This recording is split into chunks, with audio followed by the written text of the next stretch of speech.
Hello student, कैसे हो आप सब? अच्छे हैं? तो चलो यार, मैं आ गया हूँ लेक्चर नंबर 10 लेके और हम लोग रियल नंबर कर रहे हैं। मैं उम्मीद करता हूँ ये हमारा सेकेंड लास्ट लेक्चर होगा, उसके बाद हम लोग खत्म हो जाएंगे पूरी तरीके से रियल नंबर में। ओके, उसके बाद हम लोग शुरू करेंगे लाइट चैप्टर। ओके, तो यार बहुत आसान सा लेक्चर है, बहुत आसान चैप्टर भी है, तो आसान लेक्चर तो होगा ही। तो यार हम लोग जो मैं आज इस वीडियो में स्टार्टिंग में बात करने जा रहा हूं, ये मैं पिछले वाले वीडियो में बात कर चुका हूं, लेकिन यार मैं चाहता हूं एक बार फिर से आपको रिवाइज करा दूं, क्योंकि ये वाला जो एक्सरसाइज है, एक्सरसाइज 1.4, ये केवल उसी कंसेप्ट पे बेस्ड है। ओके, तो बहुत धैर्यता पूर्वक देखो यार, बहुत आसान वीडियो होने वाला है। मैं अपना पूरा एफर्ट लगा रहा हूँ, प्लीज आप अच्छे से समझने की कोशिश करो, तभी आपको समझ में आएगा। ठीक है, तो यार मैंने बताया था यार, रैशनल नंबर जो होता है वो क्या होता है? जो नंबर P अपॉन Q के फॉर्म में लिखा जाए, जो नंबर P अपॉन Q के फॉर्म में लिखा जाए, where Q is not equal to 0। और मैंने एक मेन पॉइंट बताया था जो अधिकतर बच्चों को याद नहीं होता है कि P and Q have no common factor. जी हाँ, P and Q have no common factor. बात समझ में आया? और एक बात मैंने आपको डेसिमल से रिलेटेड कुछ बताया था कि डेसिमल नंबर दो तरह के हो सकते हैं। ये तो आपको रेशनल नंबर का बेसिक डिफिनेशन हो गया कि number which is written in the form of P upon Q where Q is not equal to 0 and P and Q have no common factor. Okay, तो यार अब हम लोग देखते हैं कि यार रेशनल नंबर तो हो गया। अब मैं डेसिमल नंबर में आपको एक बात बता रखा था कि यार डेसिमल नंबर जो होते हैं ना, वो दो तरह के ही हो सकते हैं। एक तो टर्मिनेटिंग, टर्मिनेटिंग तो मतलब समझते ही होंगे आप, और एक तो नॉन टर्मिनेटिंग। ठीक है, टर्मिनेटिंग का मतलब जैसे कि पॉइंट के बाद हमारा कुछ नंबर आता है ना, जैसे कि मैं अगर किसी का डिवीजन करूं, जैसे मैं 7 में डिवीजन करूं 22 में, तो यार ये तो देखो 22 कटने वाला है नहीं 7 से, तो 7 3 जा 21, 1 आएगा, पॉइंट लगाऊंगा 0, 7 1 जा 7, 3 बार, फिर 0, फिर 7 4 जा 28, 2 बार 0, 7 2 जा, मतलब ये चलता रहेगा पॉइंट के बाद। ठीक है, तो ऐसे जो नंबर होते हैं डेसिमल वाले कि जो पॉइंट के बाद रुकते नहीं, ये चलते रहते हैं, चलते रहने का नहीं कौन सी स्पीड पकड़ लेते हैं, चलते रहते हैं, कहीं रुकते ही नहीं है, नाम ही नहीं लेते रुकने का। ऐसे नंबर को बोलते हैं नॉन टर्मिनेटिंग, मतलब वो खत्म नहीं हो रहा है। ठीक है, नॉन टर्मिनेटिंग। ओके, और एक और नंबर हो सकता है जो कि पॉइंट के बाद क्या हो जाए, रुक जाए, कुछ देर बाद जाके रुक जाए। जैसे मैं बात करूं 21 डिवाइडेड बाई 5, तो 5 4 जा 20, 5 2 जा 10, और ये देखो पॉइंट के बाद रुक गया, पॉइंट के बाद रुक गया, मतलब ये कैसा हो गया, टर्मिनेटिंग। मतलब जो डेसिमल नंबर पॉइंट के बाद रुक जाए, ब्रेक लगा ले अपने रफ्तार पे और रुक जाए, वैसे नंबर को मैं बोलूंगा टर्मिनेटिंग, मतलब खत्म हो गए पॉइंट के बाद, कुछ डिजिट के बाद जाके खत्म हो गए।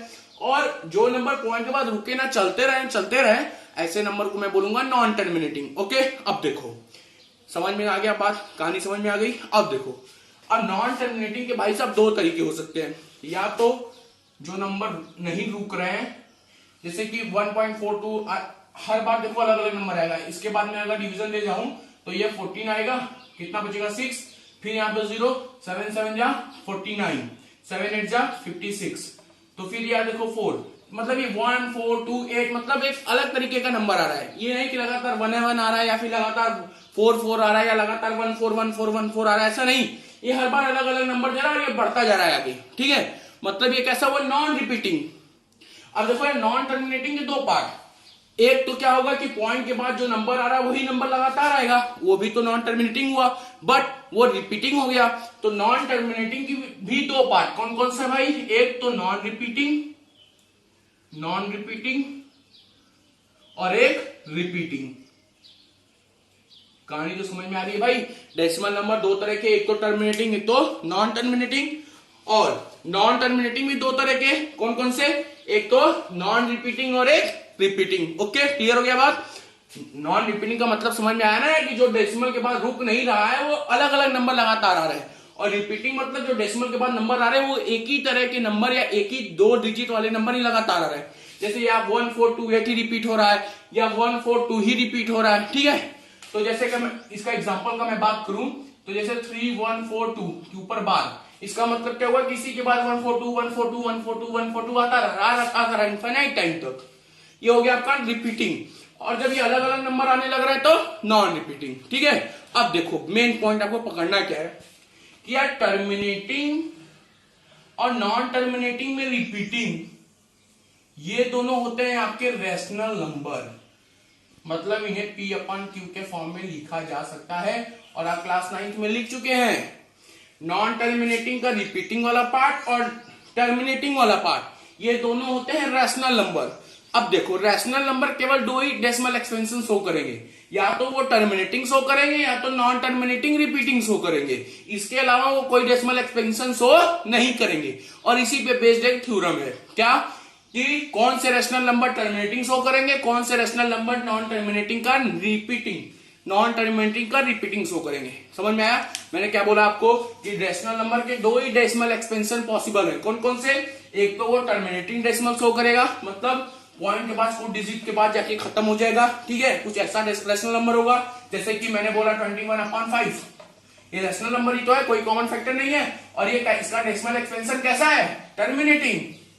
और एक तो कैसा होगा 22/7 टाइप का, मतलब सॉरी 22/7 तो ही रैशनल हो जाएगा, क्योंकि इसका डेसिमल एक्सपेंशन अगर हम देखें तो बढ़ता जा रहा है, रुक ही नहीं रहा है ना, समझ में आया। तो ये कैसा होगा, रिपीटिंग टाइप का कोई एग्जांपल जैसे कि 3.142 हो गया, यही वाला एग्जांपल हो गया, मतलब ये रिपीटिंग, तो ये भी रेशनल नंबर है। अब इसको आप P/Q के फॉर्म में लिख सकते हैं, आपने 9th में लिख रखा है कि लेट x इक्वल टू 3.142, फिर 100,000 x से मल्टीप्लाई करो, फिर उसमें से घटा दो, ठीक है, ये सब कर चुके आप 9th में, ऐसा आपको 10th में नहीं करना। बेसिक फंडा समझना ये बेटा कि यार जो रिपीटिंग वाला पार्ट है नॉन टर्मिनेटिंग का और ये टर्मिनेटिंग, ये दोनों रैशनल नंबर के अंदर आएंगे। और रैशनल नंबर के दो ही डेसिमल एक्सपेंशन पॉसिबल है, एक तो टर्मिनेटिंग एक तो नॉन टर्मिनेटिंग रिपीटिंग। अब आपको पढ़ना है कि कौन सा रैशनल नंबर टर्मिनेटिंग शो करेगा, कौन सा rational number non terminating repeating show करेगा, ठीक है। तो please pause the video to note it down, ये चार्ट आप बना लो कॉपी पे, उसके बाद आगे चलते हैं। तो यार चलो अब मेन पॉइंट आपको पकड़ना है कि आपको इस एक्सरसाइज को करने के लिए क्या जानना जरूरी है, ओके। तो अब मैं देखो अब अच्छे से समझना, अभी तक तो मैं पुराना वाली बात बता रहा था, ठीक है, पुरानी बातें बता रहा था। अब मेन पॉइंट चलो स्टार्ट करते हैं। अब देखो अगर मेरे पास कोई रैशनल नंबर x है, क्या मैंने बोला, अगर मेरे पास कोई रैशनल नंबर x है, अगर रैशनल नंबर है तो वो P/Q के फॉर्म में लिखा जा सकता है, ठीक है। और अगर मेरे पास कोई रैशनल नंबर x है वो P/Q के फॉर्म में लिखा गया है, और x मेरा कब टर्मिनेटिंग डेसिमल होगा, कब होगा, इसके लिए कंडीशन है, क्या कंडीशन है, x is always terminating decimal when the q का जब फैक्टर हमारा 2 के पावर m इंटू 5 के पावर n के फॉर्म में होगा। जी हाँ, मैंने बोला अगर मेरा x कोई रैशनल नंबर है, मान लिया x मेरे पास कोई रैशनल नंबर है और वो P/Q के फॉर्म में लिखा गया है, अब मुझे चेक करना है कि यार ये जो इसका डेसिमल एक्सपेंशन होगा वो टर्मिनेटिंग होगा कि नॉन टर्मिनेटिंग का रिपीटिंग होगा। तो मैं क्या करूंगा, मैं चेक करूंगा कि क्या इस x का फैक्टर, इसका जो फैक्टर है वो 2 के पावर m और 5 के पावर n में है, अगर है तो ये टर्मिनेटिंग डेसिमल शो करेगा, अगर नहीं है तो ये नॉन टर्मिनेटिंग शो करेगा। और नॉन टर्मिनेटिंग का कौन सा पार्ट, रिपीटिंग, ठीक है, क्योंकि मेरा ये तो रैशनल है ना, ऐसा थोड़ी कि ये इरेशनल है कि नॉन रिपीटिंग शो करेगा। समझ में आया, ये रैशनल नंबर है तो दो ही चीज शो करता है, या तो टर्मिनेटिंग या तो नॉन टर्मिनेटिंग का रिपीटिंग। अब ये टर्मिनेटिंग कब शो करेगा, जब इसका q का जो फैक्टर है वो 2 के पावर 5 और 5 के पावर 2 के पावर m और 5 के पावर n के फॉर्म में होगा। जैसा कि यार अब मैं एग्जांपल एक लेके आपको समझाता हूं। एक क्वेश्चन दिया हुआ 3/8 बोल रहा है कि आपको ये शो करना है कि टर्मिनेटिंग डेसिमल है या नॉन टर्मिनेटिंग रिपीटिंग। ये रैशनल नंबर है, तो रैशनल नंबर है तो दो ही डेसिमल कंडीशन पॉसिबल है, या तो वो टर्मिनेटिंग हो या तो नॉन टर्मिनेटिंग रिपीटिंग हो। अब मुझे चेक करना है कि ये क्या है, तो यहाँ पे q कौन है, 8, q इक्वल टू क्या है 8। अब मैं 8 का करूंगा फैक्टर, 8 का फैक्टर जब आप करेंगे मेरे भाई तो 2 इंटू 2 यानी कि 2 के पावर 3 होगा। अब आप तो सोचेंगे यार ये 2 के पावर m के रूप में है, बट 5 के पावर n के रूप में नहीं है, आप गलत सोच रहे हैं। यहाँ पे यार मैं ये भी तो लिख सकता हूँ 5 के पावर 0। अब यहाँ पे n की वैल्यू तो 0 हो गई, m की वैल्यू 3 हो गई, मतलब ये 2 के पावर m और 5 के पावर n के रूप में है। उस फॉर्म में अगर है तो ये कौन सा डेसिमल एक्सपेंशन शो करेगा, टर्मिनेटिंग। और एक बात मैं और आपको बता दूं कि कितने प्लेस के बाद ये टर्मिनेट होगा। आपको अगर ये बताना हो तो जो यार मैक्सिमम पावर हो, जैसे यहाँ मैक्सिमम पावर 3 है ना, तो ये 3 प्लेस के बाद टर्मिनेट हो जाएगा। अब मैं इसको करा के चेक करा देता हूं आपको अच्छे से, ठीक है। जैसे कि मैंने बोला मैक्सिमम पावर 3 है ना, तो 3 प्लेस के बाद ये डेसिमल एक्सपेंशन टर्मिनेट यानी पूरी तरीके से खत्म हो जाएगा। चलो चेक करते हैं। जैसा कि 3 तो 8 से डिवाइड करना है तो 0.0 वाले जाएंगे, पहले तो पॉइंट लगा दिया, कितना आया भाई, 8 4 जा 32, 8 4 जा 32, 8 3 जा 24, तो 4 टाइम तो नहीं जाएगा, 3 बार जाएगा, 8 3 जा 24, कितना आया 6, फिर 0 लगा दो, 8 7 जा 56, कितना आया 4, फिर 0 लगा दो, 8 5 जा 40, ठीक है, कट के 0 आ गया। देखो यार 3 प्लेस के पास टर्मिनेट हो गया ना, टर्मिनेट। वही तो मैं बोल रहा हूं कि जो मैक्सिमम पावर होगा उतने प्लेस के बाद ये टर्मिनेट यानी पूरी तरीके से खत्म हो जाएगा। That is meaning of terminate. Okay, clear हो गया बात? अब अच्छे तो समझ में आ गया ना। चलो एक एग्जांपल और करा दे रहा हूं मैं आपको। एक क्वेश्चन है 13/125, पता करना है कि ये टर्मिनेटिंग है कि नॉन टर्मिनेटिंग। तो यार एक क्वेश्चन और है 13/125। अब मुझे पता करना है कि ये टर्मिनेटिंग है या नॉन टर्मिनेटिंग का रिपीटिंग है। तो क्या करूंगा यार, मैं इसका चुपचाप से फैक्टर करूंगा। तो 125 का फैक्टर जब करोगे आप तो देखो 5 25, ये 5 और ये 5, यानी कि मैं 125 को लिख सकता हूं 5 इंटू 5 के पावर 3 के रूप में। ठीक है, अब यार देखो ये 2 के पावर m और 5 के पावर n के रूप में है ना, यहां पे मैं ये भी तो लिख सकता हूं 2 के power 0 where m equal to 3 और n इक्वल टू 0। यार ये 5 के पावर m और 2 के पावर n के रूप में है ना भाई मेरे, है ना, इसके अलावा और कोई नंबर नहीं है ना। तो इस रूप में है, जिसका मतलब कौन सा डेसिमल होगा, टर्मिनेटिंग होगा। और कितने प्लेस के बाद ये टर्मिनेट कर जाएगा, तो यार जो मैक्सिमम पावर है उतने ही प्लेस के बाद ये टर्मिनेट कर जाएगा। तो मैक्सिमम पावर कितना है 3, मतलब जब इसका हम डिवीजन करेंगे तो ये 3 प्लेस के बाद ये टर्मिनेट मतलब पूरी तरीके से खत्म हो जाएगा, रिपीट नहीं करेगा या फिर आगे जाना नहीं, आगे नहीं जाएगा। Okay, that is the main point. समझ में आ गया? एक क्वेश्चन मैं एक्सरसाइज का करा देता हूं, उसके बाद प्लीज आप इसे अपने से करो। ठीक है, जो कंफ्यूजन वाला क्वेश्चन है मैं आपको वही कराऊंगा।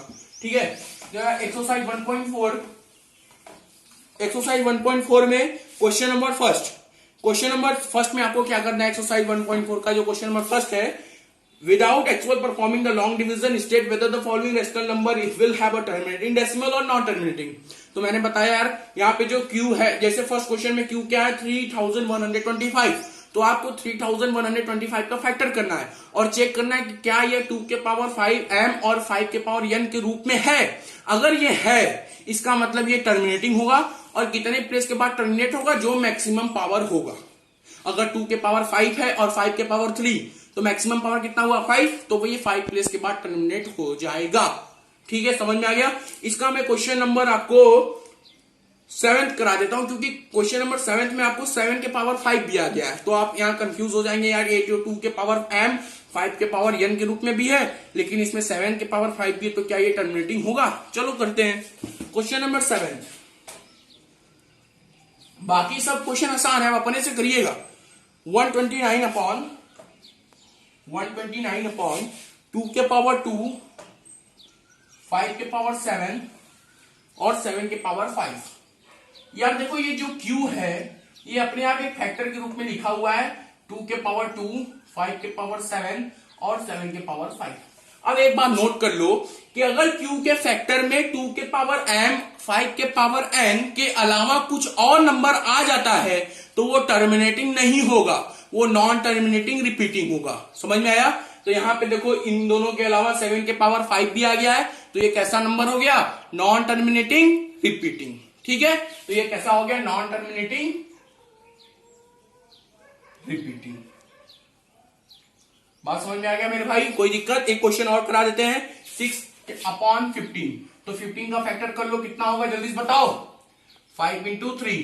तो यार देखो ये 3 आ गया, 2 के पावर m और 5 के पावर n के अलावा 3 भी आ गया, तो ये कैसा हो गया? Non terminating repeating. एक क्वेश्चन और इसका करा देते हैं, जैसे कि 77/210। ठीक है, इसे आपको करना है, तो पहले आप इसे रेशनल नंबर में कन्वर्ट कर लो। कहीं आप यहाँ पे चेक करते रहो, यहाँ पे इसे इसको देखो, ये बहुत बड़ी गलती हो गई हमसे। यहाँ पे देखो, पहले आप इसे रेशनल नंबर में कन्वर्ट करेंगे ना, 3 2 6, 3 5 15, 2/5 हो गया। मैंने बोला था यार रेशनल नंबर वही है जहां पे इसके कोई कॉमन फैक्टर ना हो। यहाँ पे देखो कॉमन फैक्टर था यार 3, सॉरी बहुत बड़ी मिस्टेक हो गई। ठीक है, तो पहले आप इसे रेशनलाइज करो, मतलब इसे सिंपलेस्ट फॉर्म में कन्वर्ट करो। तो मैंने इसको सिंपलेस्ट फॉर्म में कन्वर्ट कर दिया, 2/5 आ गया। अब ये क्यू मेरा है, तो 5 को हम लिख सकते हैं ना, 5 इंटू 1 मतलब 5 के पावर n, फिर n इक्वल टू 1। तो यार ये 5 के पावर 1 के रूप में है, इसका मतलब ये कैसा हो गया? टर्मिनेटिंग हो गया। ठीक है, बहुत बड़ी मिस्टेक हो गई थी मेरे भाई, समझ में आ गया यार, कोई दिक्कत नहीं ना। एक बार इसका आंसर हम लोग चेक कर लेते हैं, ठीक है। 1.4 का क्वेश्चन नंबर फर्स्ट का 7। तो यार समझ में आ गया यार। देखो यार 6/50 लिखा था, मैं भी जल्दीबाजी में इसको कर दिया, लेकिन आपको समझना है कि सबसे पहले आपको इसे सिंप्लीफाई करना है। अब यहाँ पे देखो कॉमन फैक्टर 3 मिला है, जिसे आप सिंप्लीफाई कर दो, उसके बाद आप इसे क्यू समझो। फिर आप क्यू का फैक्टर जब लिखोगे तो ये आ गया ना 5 के पावर 1 के रूप में, मतलब ये कैसा हो गया, टर्मिनेटिंग। ठीक है, बात समझ में आया, आपसे गलती नहीं होगी ना, करना भी मत गलती। ओके, एक क्वेश्चन और मैं आपको समझा दे रहा हूं। जैसे देखो 77/210 है। अब इसे मुझे सॉल्व करना है। क्या करूंगा मैं, सबसे पहले मैं चेक करूंगा क्या है इसमें कोई कॉमन फैक्टर मिल रहा है। तो मैं देख रहा हूं कोई कॉमन फैक्टर नहीं मिल रहा, तो आप इसे क्यू मान के इसका फैक्टर निकाल दो।